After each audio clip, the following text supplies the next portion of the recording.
Bom, gente, bom dia a todos. Eu estou aqui com o professor Hector Pollitt, como eu havia mencionado. Bom, o professor Hector vai apresentar para a gente um pouco do modelo que ele vem desenvolvendo, que é o E3ME, e vai ser bastante interessante para a gente fazer comparações, até com a apresentação da semana passada do professor Frederic Guercy, né, que apresentou o IMACLIN. Bom, o Hector ele também trabalha com vários temas relacionados à energia e também o nexo energia-água e clima, né? Até a gente participou de um projeto alguns anos atrás em que foi implementado aqui no Brasil. Se vocês quiserem fazer perguntas, podem colocar aqui no chat, que a gente interrompe durante a apresentação, ou se também quiserem deixar para o final também, não tem problema nenhum. Também a apresentação também está sendo transmitida pelo YouTube, então quem tiver... Eu vou colocar também no chat aqui o endereço do YouTube. Bom, caso vocês tenham algum problema na transmissão pelo Zoom, tem essa opção também. Tá? Bom, a apresentação vai durar mais ou menos 40 minutos, então eu vou estar acompanhando aqui pelo chat as perguntas que podem aparecer e a gente pode interromper para fazer essas perguntas para o professor Hector. So, Hector, I said good things about you in Portuguese. You can believe me. So, okay. Thank you very much for being with us. No, thank you very much for the invitation and for setting this up, and I think for the introduction. Right, I'm going to talk about macroeconomic modelling today, a different modelling approach to the last session that you had. I'll talk through these slides. I'm going to do something a bit unusual and introduce myself halfway through the presentation. So I'll start with the conventional approach first, which is different to us. Then I'll bring in my background and the organization I work for. The middle section presentation will be about the theory, post-Keynesian economics, and then really why this matters, how the theory affects the results that come out of the modeling, and hopefully some inspiring conclusions that might influence your future research. So yeah, again, thanks very much for the invitation to be here. Delighted to talk. So yeah, starting with what I would call the conventional view, world based on neoclassical economics, or I suppose nowadays it's New Keynesian economics. Roots of neoclassical economics back to the 19th century, the work of Leon Walras. Classical economists developed, and neoclassical economists took that forward in the so-called marginal revolution. And in modeling terms, that's what we currently see in computable general equilibrium, CGE models, of which the IMACLIN model is a pretty good example of that. I threw in on DSGE models as well, coming from the New Keynesian school. They're effectively like a CGE model in the long run, but they have some short-run frictions in them that come from the work of Keynes, but I'll talk a bit about that in the later slides. Now, I'm going to use environmental and climate policy as an example as I go through this, and the results that I present at the end will be from that area as well. But I thought also, as a way of introduction, I wanted just to highlight some of the key assumptions that are in neoclassical economics. So I hope no surprises here. Based on optimizing fully rational behavior, so individuals maximize utility, companies maximize profits. We have assumptions about markets operating without friction, so not necessarily perfect competition, but something like that. And then the last point at the bottom, which is the key one to take from this slide, the assumption that all agents have perfect knowledge and sometimes have perfect foresight so they can optimize over time. The reason the assumption of perfect knowledge is there is that to make the optimal decision, you have to know what all the options are, which leads to the assumption of perfect knowledge. But the reason I'm stressing that will hopefully become clear in about 3 slides time. Now, I said I was going to use environmental and climate policy as an example. This is a chart taken from the Intergovernmental Panel on Climate Change 5th assessment report, showing basically the costs to GDP of meeting a 2-degree climate target. Now, as you can see, with one exception, all of the costs are positive and sometimes quite big. I still never actually understood what that one exception was. But what I'll show you is that in this presentation is that actually these positive costs are really reflecting the assumptions that underpin the models that are being used. And if we change some of those assumptions, then actually we can find a lot more points beneath the axis there. So results that show the benefits of environmental policy, both to the economy and obviously to the environment as well.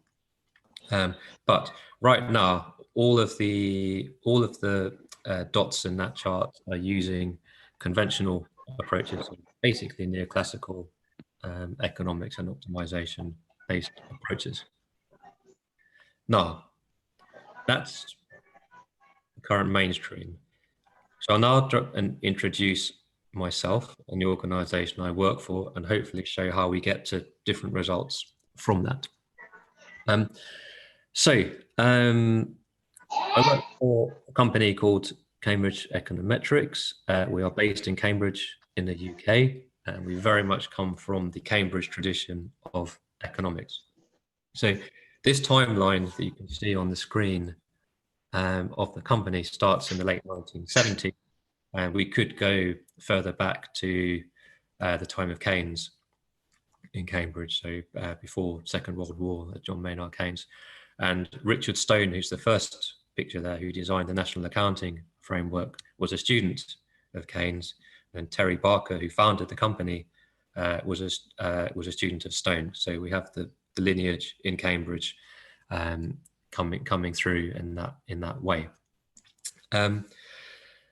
Now, the company itself was spun out of the University of Cambridge, and of course all that intellectual input was embodied in the modeling tools that the company uses.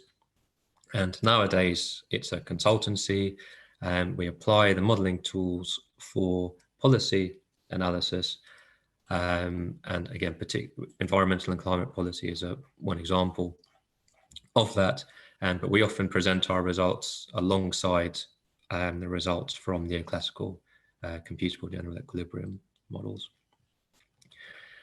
So that's the company and our history and background. Happy to answer questions on that. One introductory slide on the model, which is called E3ME. The 3 E's are in energy, environment, and economy. ME stands for macroeconometric. The model is it's a macroeconomic model based on post-Keynesian economic principles, which I will come on to. It combines the economy with the energy system, with climate, and with technology sitting at the center of this at the core. From this schematic, it could be similar to a CGE, computable general equilibrium model.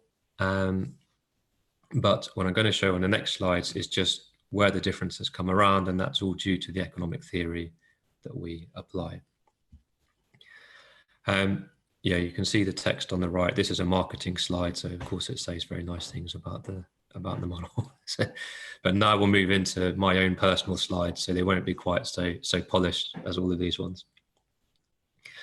Okay, post-Keynesian economics, and this is sort of the most important part of the presentation.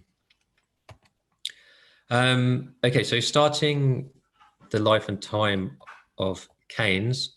So Keynes was born in Cambridge. He spent most of his career in Cambridge, and central to this was the experience that he had of the Great Depression in the US, which affected other countries as well, but mostly the US. He was trained in classical economics and comes from that background, but perhaps more than anyone in history has changed the economic theorizing, primarily with his work, The General Theory of Employment, Interest and Money, published in 1936. Now, Keynes's work has been interpreted in many different ways. In fact, I was reading this morning, found a quote from J.K. Galbraith, who said, "The General Theory was a work of profound obscurity, badly written and prematurely published." Now, coming from a Keynesian economist, that's quite scathing criticism. He did, however, say that it was unusual for Keynes to produce something that was so unclear, because usually he was regarded for providing very clear arguments. However, having said that, at the time, Keynes was already starting to fall into ill health, and was didn't have much opportunity after publishing the work to actually clarify and defend his work. And of course, the Second World War affected that as well. So as a result of that, there are lots of different interpretations of Keynes's work out there. I'm going to talk about post-Keynesian economics, which is sees itself as the heir to the true work of Keynes. New Keynesian economics, which I already mentioned, tries to fit some of the thinking of Keynes into a more of a neoclassical framework. So I won't talk too much about that until we get to the end of the presentation. So key features of post-Keynesian economics. I took these from the book that's pictured on the left. This is a really easy book to read. It says advanced introduction. I don't think it's particularly advanced. Even non-economists, I think, would quite happily understand most of it. But he took these 6 propositions from a previous paper, and I'll just run through them quickly. Employment and unemployment determined by product markets and not labor markets. Well, from the Great Depression, this was fairly obvious to Keynes and really to anyone that was around at the time. In the Great Depression, wages were falling, but unemployment was increasing because there was a large shortage of aggregate demand in the economy. So because of the impact of high unemployment rates on welfare, Keynes put unemployment right at the center of his analysis. Point 2 really followed from that. Involuntary unemployment exists. It seems crazy that we have to say that. You just have to look around to see it, but it really is what drives a lot of Keynesian analysis. Points 3, 4, and 5 relate to money in the economy. One of the most important insights of Keynes was that basically to say that Say's law, which is that the law that all supply will find a demand, does not hold. And again, the Great Depression was showing this because things were being produced and not bought. But Keynes traced it to the treatment of money and theories of aggregate demand and the role of banks and finance in the economy. If banks don't lend, then companies don't have money to spend and pay on wages. So the relationship between investment and savings is absolutely crucial to this. For that reason, monetary economy is different to a barter economy. I've actually, myself and other work, just built a model that proves that it is highly unlikely that a barter economy ever really existed. People invent money pretty quickly if they need it. Quantity of money theory misleading comes back to point 3 really, and point 6, the importance of animal spirits, which Keynes famously described. So expectations, if you think you're going to make a profit, then you invest in capacity to sell stuff, and that, because of the relationship of money in the economy, drives things forwards. If you want to know more, I do recommend this book. There are other textbooks out there, of course, as well. Now, the next few slides are going to relate this, to bring this into a modeling framework. So how do we get all of the things on the previous slide into a macroeconomic model? Now, we actually have to go back from the general theory from Keynes 15 years previously, when Keynes was still a mathematician in Cambridge, at King's College in Cambridge. The first book he published, or work he published, a treatise on probability, was really a statistical book. And in it, Keynes was defining the concept of uncertainty.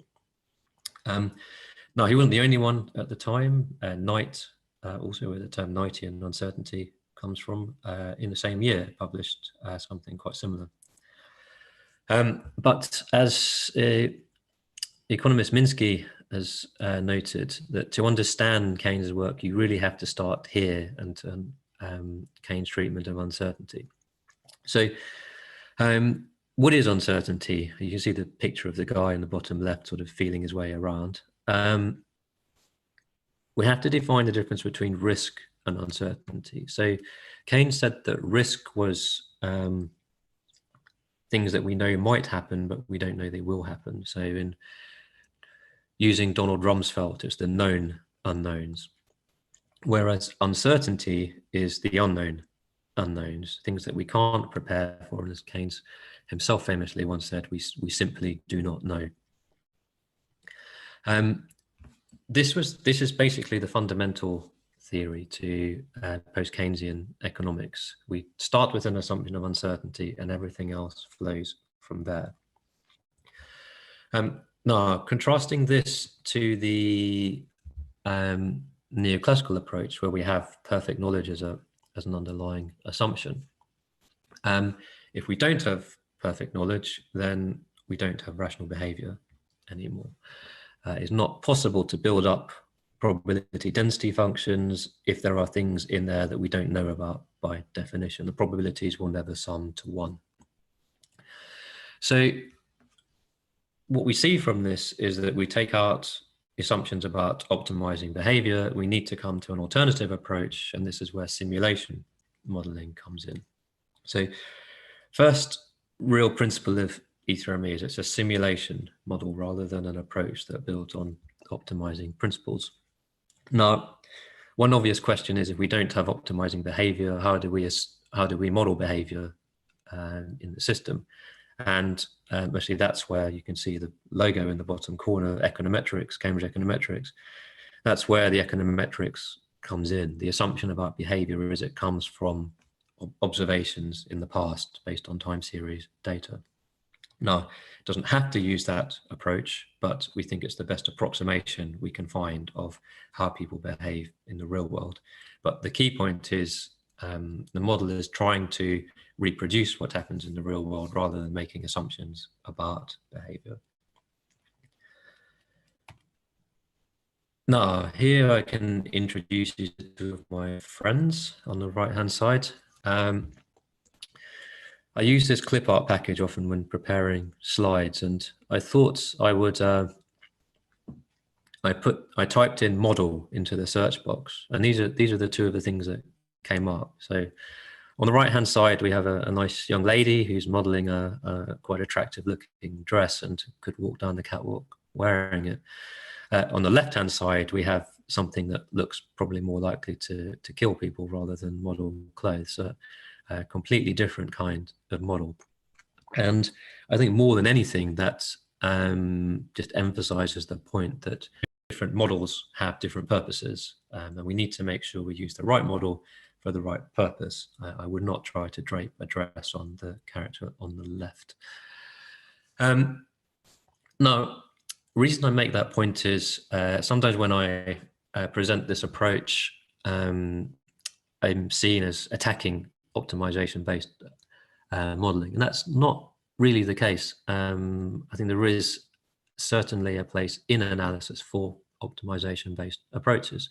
You can get very useful insights from finding the most efficient way of doing something, and this is sort of how the energy system optimization models work. They minimize the costs in the system. That's answering a particular sort of question, though, how to find the optimal way of doing something, whereas the sorts of applications that E3ME is used for is more suitable to a simulation-based approach, which is we put in a policy and then we want to see what happens. So we're looking more for real-world behavior in that sense. The problems arrive, as the last point says, if you use the wrong tool to look at these approaches, you can get quite misleading results coming out. And this goes both ways for using the two different types of models. So yeah, we do have to be careful about the modeling assumptions that we use.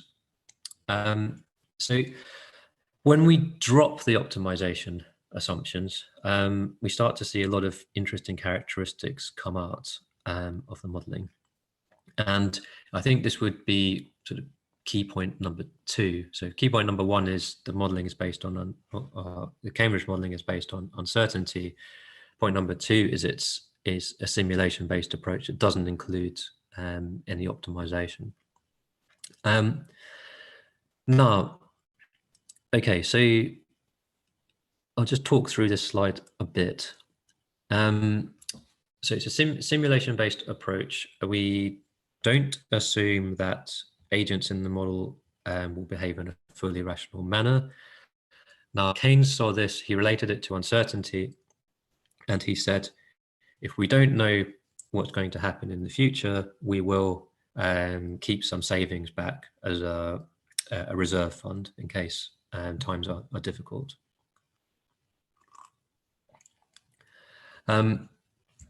This, compared to the classical economics, was quite a big departure. Again, it comes back to Say's law, because the classical economist said any money that's saved will automatically be lent out to somebody else.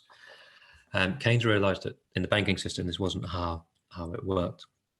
So if households prefer to save for the future, that takes away from aggregate demand in the economy. It means there is a deficit in demand. And following from the other key features of post-Keynesian economics, if there is a shortfall in demand, it means there will be a shortfall in employment as well. And that's how we get to unemployment. Now, what this means is that even in a position of what you could describe as equilibrium, there would still be unemployment in the system because of what's happening in financial markets. And this means that if you want to get to full employment, there needs to be an active role for government and for policy. Effectively, what Keynes said was any shortfall in investment had to be met by higher government expenditure. And this is sort of where the reputation for the Keynesian system of managing aggregate demand and higher levels of government intervention comes from, or as it's portrayed in the US, socialism verging on communism. Now, bringing all this into the model is a demand-driven system, and this is the next departure from neoclassical economics. If we have a system where it's fully rational behavior, markets adjust completely, you get to an equilibrium, what determines the level of output is the factors of production. It's the supply side determined. That comes straight from the work of Walras. But what we're seeing now in the Keynesian system, there is spare capacity, workers that are not being used, capital that's not being used as well. And effectively what happens is it's a level of demand that determines the level of output. and supply adjusts to meet demand rather than the other way around. So effectively what happens is, as the final bullet point says, the direction of the causality has been reversed. We get demand first and then supply rather than the other way around.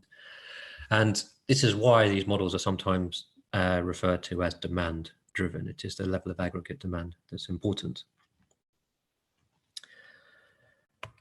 Now, I often get asked, how does it work? The easiest way to describe that is to think of a big multiplier system, really. And the multipliers come from a Keynesian type analysis based on demand. You put in your demand shock, it affects the supply chains, you ripple down the supply chain, there will be extra payments to workers, which affect the level of consumption, and you move around. So this representation of the national accounts is designed to show that. It's basically straight out of a textbook. The only bit you may not be used to seeing is the arrow, the big arrow going from the top right to the bottom left. And that's basically showing the demand led nature of the system. You sum across aggregate demand across the top, so consumption plus government, etc. You get your level of demand, and then it is assumed that our supply will shift to match that level of demand unless there are constraints stopping it from doing so, i.e. you hit full employment. Just to complete this, the various measures of GDP, I can see my circles have got a bit out of place there, sorry about that. You can, the three different ways of estimating GDP come basically from adding up these components.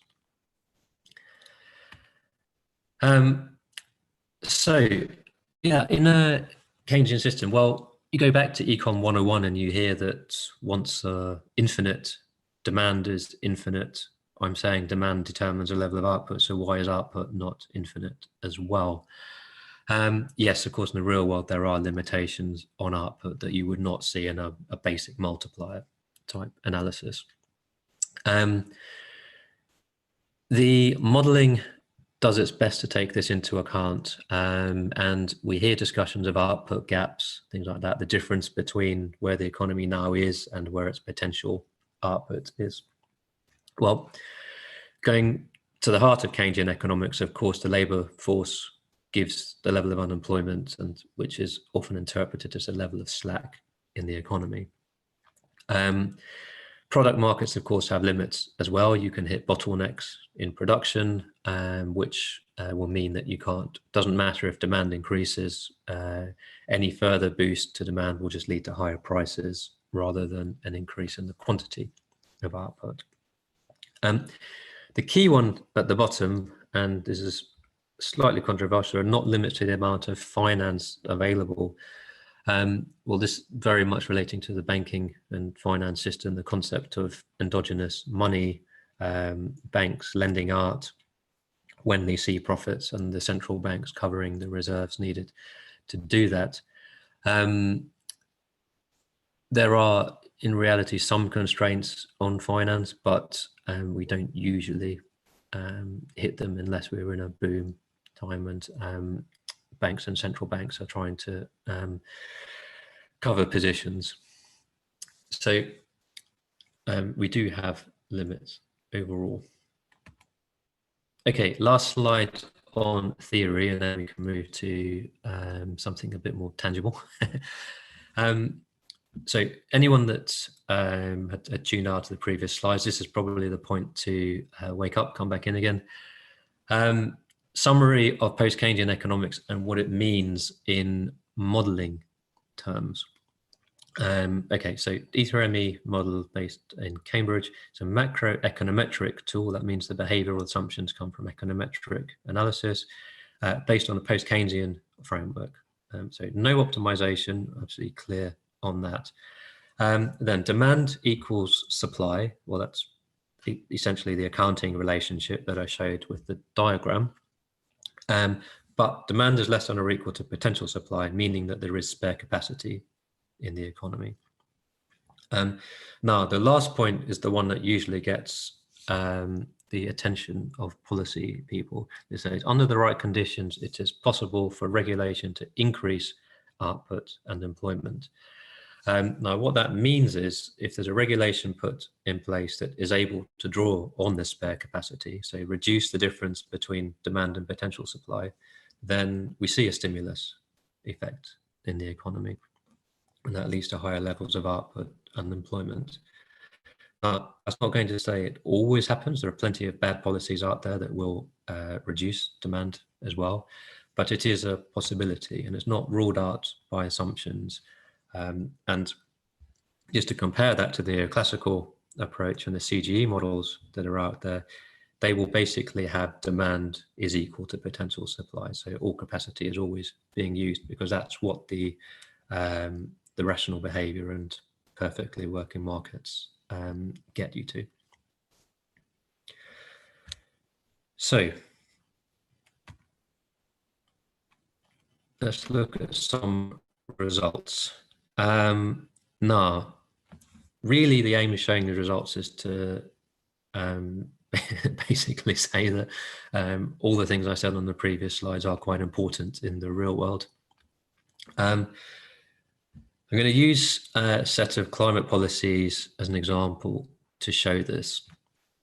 And this is the first set of results which comes from a piece of European analysis, which was looking at a decarbonisation strategy in the European Union. And you can see the scenarios on the left-hand side. So these are all mixes of policies aimed at reducing CO2 emissions. The table in the bottom right shows the impacts of basically it's an 80% reduction in CO2, so a 2-degree compatible scenario. So a big reduction in carbon dioxide emissions and 5 scenarios, 5 different ways of doing it, and 2 models that were used to assess it. And the 2 models are the Cambridge E3ME model and a computable general equilibrium model called GEM-E3, which is based in Athens in Greece. Now, what you can see from the chart is 2 things. First of all, it doesn't really matter which scenario you do. The impact on GDP compared to a baseline scenario is roughly the same across the 5 scenarios. But what does matter is which model you take the results from. So the CGE model at the bottom is showing negative impact. So there's a loss of GDP in every scenario of 0 to 1%. Now, the reason it gets to those results is it's saying in the baseline position, everything is optimizing, fully rational behavior.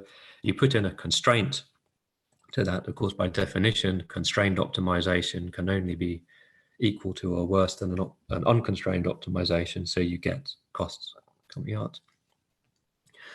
The E3ME approach shows positive results because we're drawing on that spare capacity. And essentially what happens is these policies that are put in place reduce oil imports to Europe, and the money that would have been spent on oil is instead spent domestically, so things that are produced within the European Union, which creates a stimulus effect, and there's an increase in jobs and outputs and some multiplier effects as well. And overall, although there are some costs as well of the measures for decarbonisation, the impacts are positive. So we see 2 to 3% increase in GDP. And bear in mind, this is 2050, so these are quite small impacts when spread over a very long time period, but the direction of change is different between the 2 models. So that was European policy from 2013. Bringing it right up to date, well, end of 2018. This is a tweet about the EU's long-term strategy. So now they're looking at not just a 2-degree scenario, but net zero carbon emissions, a 1.5 degree scenario. And they did the same thing. They ran 2 models to assess the policies to do that. And we got this tweet from, he's the top, at the time he was the top civil servant for climate in European Union.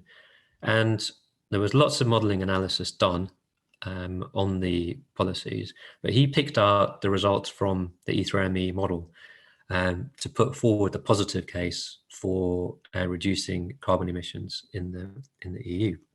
So he said 2% increase in GDP, which comes from a big reduction in energy imports and billions of euros. That would be about $300 billion, roughly. And then the money we save could be invested in modernizing the economy instead. It's pretty much word for word what we would have put in our report of the results. But this is what they chose to emphasize as the way of promoting climate policy within the European Union. Now, globally, the New Climate Economy report from also 2018. Now, this was an interesting one because the New Climate Economy consists of some very high level people. Lord Nick Stern from the UK sits on the panel, and he's very skeptical of modelling. And when he found out that the commission that he was part of was producing a modelling study, he was the story is he was quite unhappy about it because he doesn't really believe that the models represent the way the economy and the climate policy works. He didn't fully realize that it was the Cambridge model that was being used to do that. And we ended up, when the report was finally published, actually almost everything they put in the glossy publicity material actually came from the model results. And you can see there's $26 trillion of potential benefits. Well, that's a very big number in any economic terms. And that was what came out of the model. So again, a very positive story. And the way they presented this was that climate policy and developing new technologies will be the driver of economic growth. So it's not just that it's not just moving away from the traditional story of costs of climate policy. It's actually saying the benefit will be what causes economic growth in the future. So quite a very big swing in the political messaging coming from the modelling. And then the last one, Irene, I just use this because I like the picture that they use. They've got a very good graphics department. Again, results based on the Cambridge Econometrics modelling, showing the benefits of renewables, but not just for GDP, also for jobs and also for welfare as well. So a much more overall holistic viewpoint. But again, they would only have been able to get these results by using a model with a more Keynesian-driven approach. Okay, so to wrap up, conclusions. I tried to keep the conclusions short. We went through quite a bit of theory relatively quickly. But yeah, first conclusion, always ask questions about model results. What are the assumptions? What is the theoretical background to the modeling? Because in order to understand the results, it's critical that we know what the underlying assumptions that are underpinning everything are. Now, the second point is I think it's quite important as well. Like why do we do modeling? What are the benefits of modeling? Well, of course, the glossy pictures that I just showed were all about the numbers, wanting to get ideally big numbers out that will catch attention and impress policy people. But our view is very much that the modeling should help to guide an understanding of how the economy works in a qualitative way, as well as on the numbers. And becoming as familiar as possible with the different modeling approaches is a very good way of doing that. So the models are an educational tool, not just number generators. So that's for practitioners. And the last point is really about the messaging that's been going on within, and particularly within climate policy circles and the IPCC, Intergovernmental Panel on Climate Change also. This message that regulation always has costs, economic costs, cost to GDP, is really dependent on the assumptions that all the model runs are based on. And as soon as we start to question the assumptions, we can get a quite different story coming out, as the new climate economy work showed, with technology being the driver of growth. So the advice I would give is, let's keep an open mind on this. There are lots of different theories and models out there, but let's not define our results by assumptions rather than what the empirics are telling us. And I added some links here. You'll get the slides, as happy to leave these for anybody wanting to find out further information. E3ME in particular, the website is up there. The full manual is on there, which talks a bit about the theory, but also some of the practical implementation. That's about 150 pages long. For stuff a lot shorter, there's some blog posts up there. There's plenty more on the Cambridge Econometrics website, but I thought these were some of the key ones. And then for post-Keynesian economics in general, there was the book that I showed in an earlier slide, but also post-Keynesian economic society, which that's based in the UK, but there are international links as well, I think to Brazil also. But yeah, by all means, have a look through that. And of course, finally, my own contact details. Always happy to answer questions about modeling. And that's it. Thank you very much. Thank you for this inspiring presentation. So we can now open the floor for questions, if you have some. Otherwise, myself, I have some questions. I can ask one by one. One important question is that now we have many countries with conservative government, like England, Brazil, US. And after this coronavirus outbreak, there are many government interventions, even in these conservative government countries. Do you think this is a good moment to show that the post-Keynesian models are more important in this moment? Yeah, that's I think that's a really important question. It's of course I suppose first thing I should say, it's impossible to separate the economics and the politics, and they are too closely intertwined and to be completely separable. Now yes, I think this is a very good time to look again at Keynesian approaches, and thinking about the precedents of where we are. One, we were looking at, in economic terms, probably bigger losses of output than 2008, 2009. We're looking more at Great Depression territory. And in terms of what's going on in many countries with lockdowns and constraints on production, we're more similar to a wartime economy.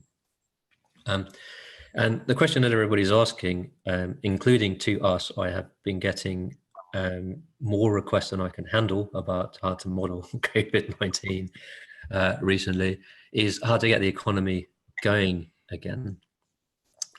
Now, I see three different levels of policy here. Now, in the Great Depression, the approach used was monetary policy, and the idea was that interest rates would be cut, reserves would be made available to banks, and because the banks had these reserves available, that would stimulate lending throughout the economy.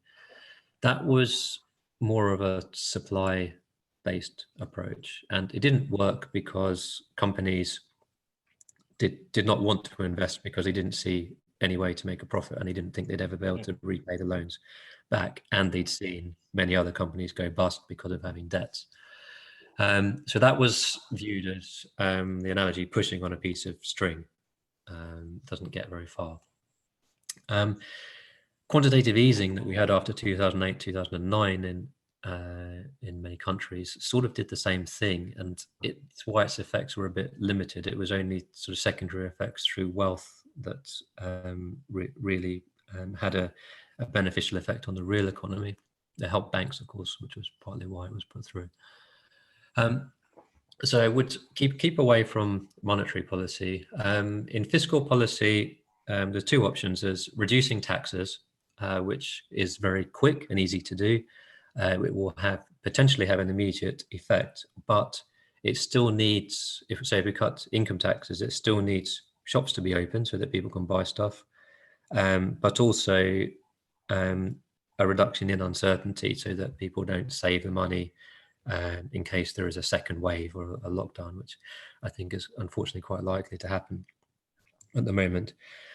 So that pretty much brings us back to what Keynes originally advised, which is a public works program, which the government basically forcing the money into the economy by spending mainly on investment. The disadvantage of that is that it takes time to plan, to get the investment in place, or the design needs to be done, the workers need to be trained, planning permission, all the authorities and sign off, etc. So what we've been trying to say is you need to start planning this now, so that when the economies open up again, injecting cash is in a sensible way is possible. And of course, there's the advantages of investment boosting long-term growth rates as well.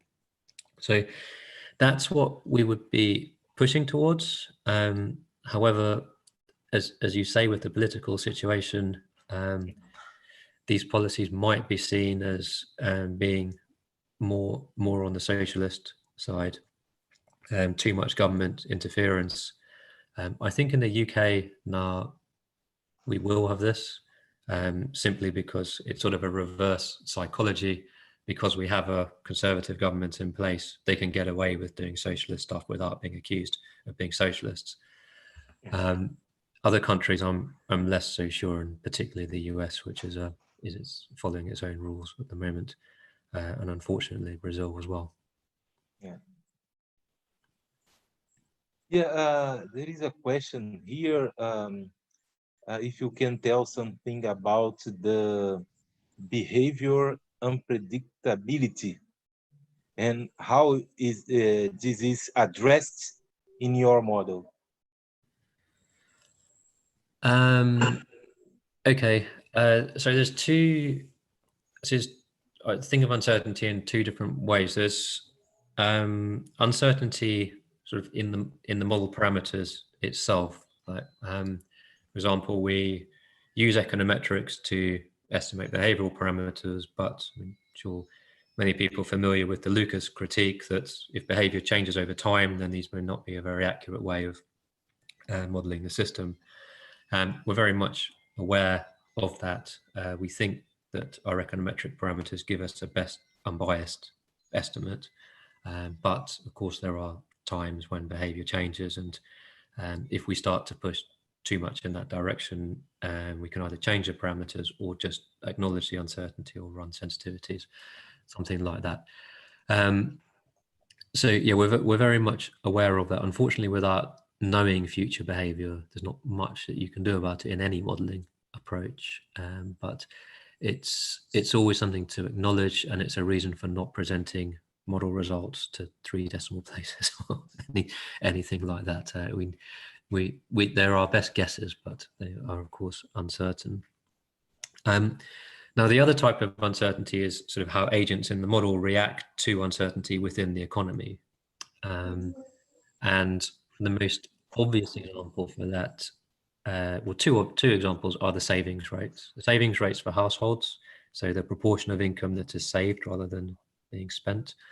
Now that's covered in the equations. If there's an increase in unemployment, people become worried about job security, and then they're more likely to delay purchases of large goods, so investment type purchases.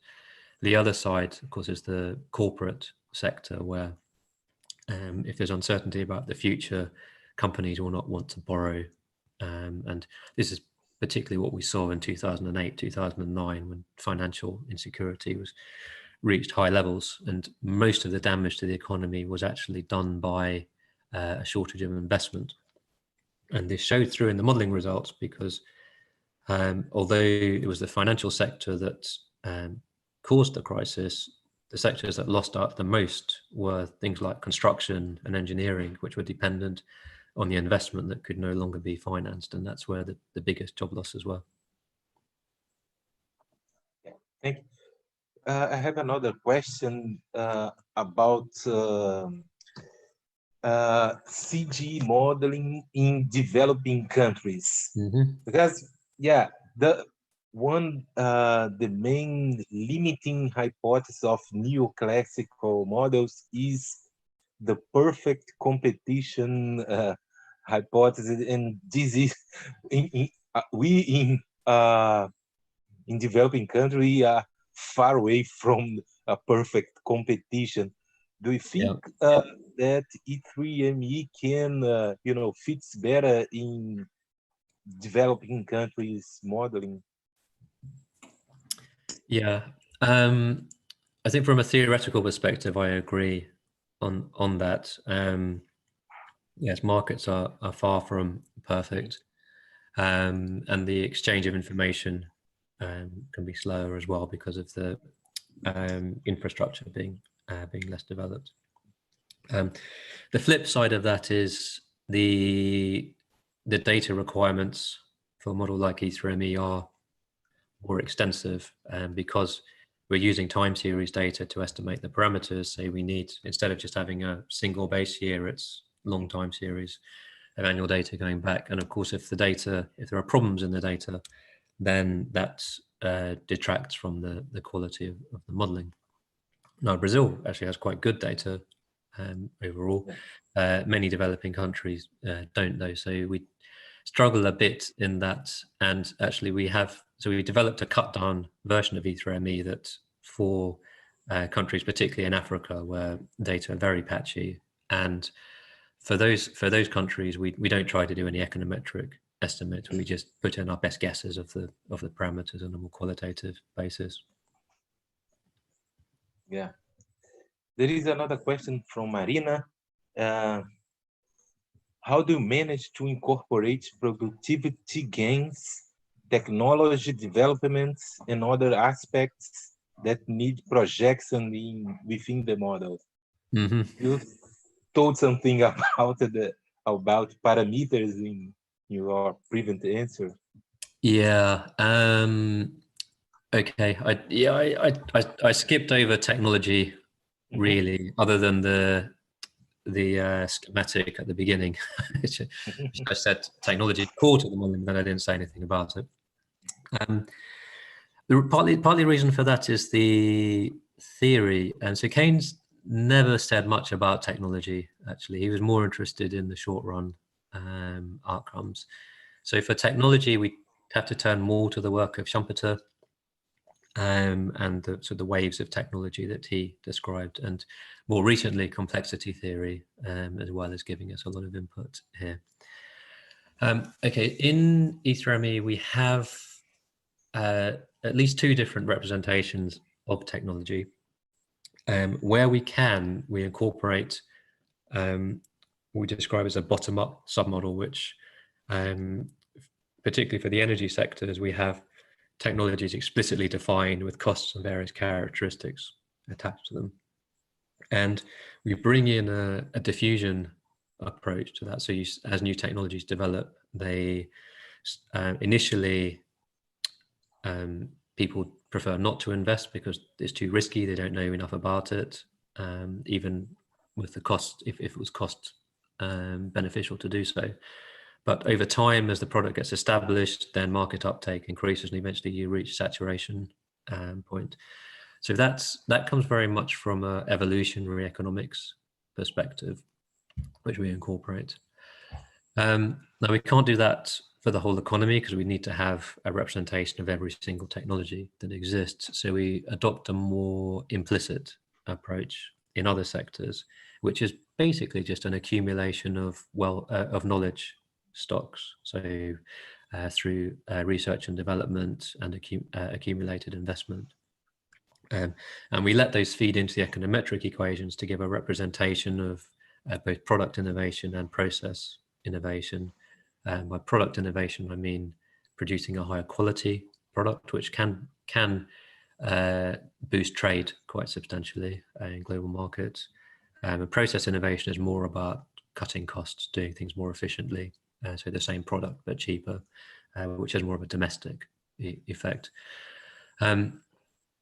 The process innovation, well, both of these things are long-term drivers of growth. Product innovation is much more difficult to model because it includes new stuff that we don't know about by definition. The econometrics, of course, becomes much less reliable when we're talking about new stuff because the relationships change. But I haven't seen anything better out there yet. So if someone comes up with a better representation, we will certainly be doing our best to bring it in. And there is a similar question by Giovanna. How energy and environmental variables are represented in the model? Yeah. So there's a link. There's a two-way directional link between economy and environment. Actually, let's just go back to the schematic.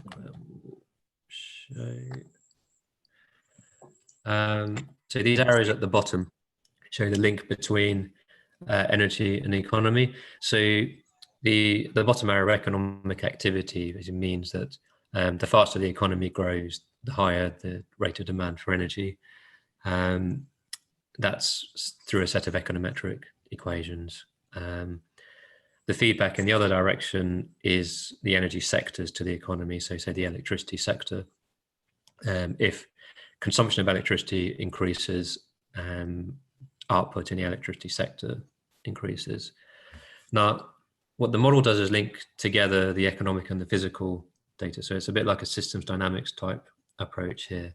And what we effectively do is match the input-output table showing the transactions between sectors in economic terms to the physical IEA, the International Energy Agency, energy balances. And by assuming a fixed relationship there for a given price, we can move them in step. It's the same way that systems dynamics models work. So it's a submodel that's based on econometrics.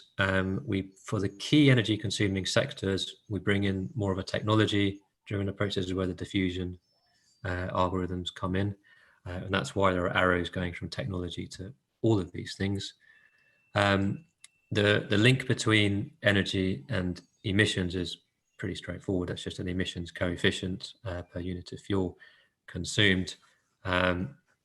Climate change, we don't do ourselves in the model. We pass our data to the climate modelers who do it in a lot more detail than we can. Now, apart from energy consumption, there's also material consumption in there, which follows a pretty similar approach, a set of econometric equations linking tons of materials used to economic activity with feedback to the mining and extraction sectors, and other air pollutants as well, like nitrous oxides and sulfur, coming from either fuel combustion or economic activity. But yeah, I appreciate I didn't go into too much detail on that because of time, but there's quite a bit in the manual on those links as well. Okay, thanks. I have another question. You told about the constraints on finance. How this impacts the interest rate in your model? Yeah, that's a question going right to the heart of post-Keynesian economics. The answer is through the real economy, mainly. So the way it works is, say that banks make financing available, so there's an increase in investments in the economy. That pushes up aggregate demand, and we start to hit some product market constraints. So prices gradually start to get pushed up because of supply chain bottlenecks. So of course that pushes up aggregate inflation, and basically what we have in there is a central bank Taylor rule in there to mimic the behavior of the central banks. You would increase interest rates as a result. So yeah, what it's doing is it's trying to simulate how banks would behave in the real world, but without putting constraints on the quantity of money or anything like that. Okay. And one last question from my part is that I agree that the reduction in oil imports can increase the production of alternative technologies, and this can have a positive impact on the economy. But how, what is the hypothesis in the CGE model that makes the GDP to reduce? Is there a different hypothesis? Because you have the same simulation in two different models, and why the answer is so different? Yeah, it comes to the question about spare capacity in the economy. And the easiest way to look at it is in the CG model, of course, you get the reduction in oil imports as well. So there is an attempt to direct the money back to the domestic economy as a stimulus, but because everything is already producing at full capacity, it's not able to increase the level of production. So you just get higher prices as a result, and then the trade will balance out again. But yeah, it's very much to do with capacity constraints. Yeah, I see. Oh, is there any other question? Otherwise, thank you very much for your time, Hector, for this inspiring presentation. I hope this will help our students to, use some CGE models in their thesis, and that's it. If you are okay with it, I can share your presentation with the students. Absolutely. Yeah, I will do that. And yeah, any questions that come up, just send over. It's what I do most of the day is answer questions about modeling, so it's not a problem. Okay. Yeah, thank you very much. Oh, bye-bye. Take care of yourself. Thanks for having me. Have a nice day. Bye-bye. Bye-bye. How do I...